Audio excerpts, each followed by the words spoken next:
Prologue, the dream. I've realized that when I have dreams that I remember and I can recite verbatim long after the dream is over, they usually fall into one of two categories: a warning from God or my next assignment from God.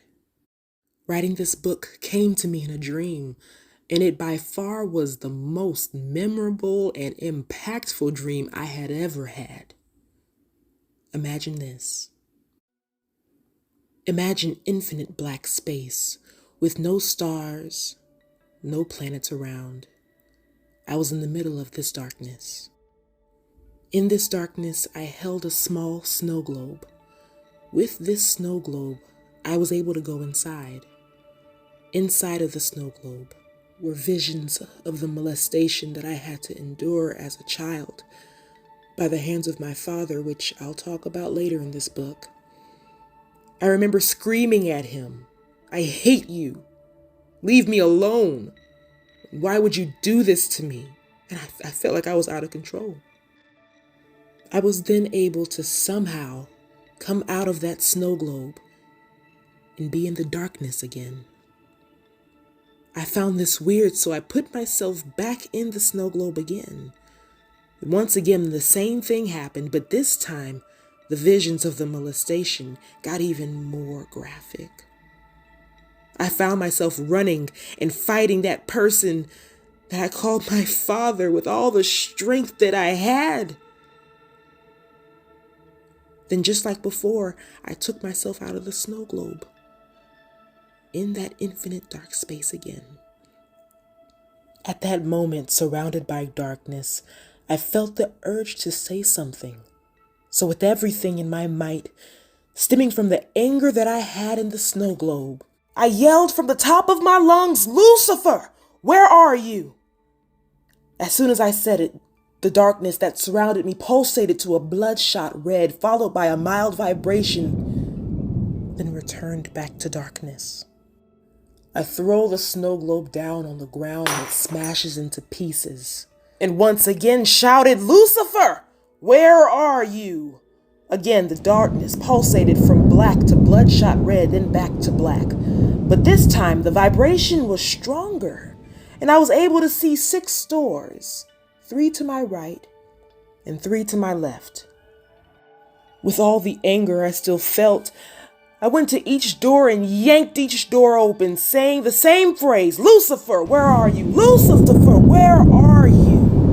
The bloodshot red pulsated faster and faster as I opened more doors. The vibrations got stronger every time I said the phrase, "Lucifer, where are you?" With each door that I opened, different animals came out in a rage.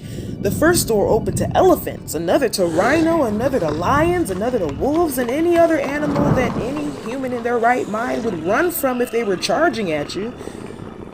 Every time I opened a door, I'd be trampled on, pushed around, and tossed up. In the middle of the chaos, with animals stampeding and the vibrations pulsating along with the darkness, I see in the distance something that looks a little like a changing area with a curtain around it. I decided to focus my attention on it.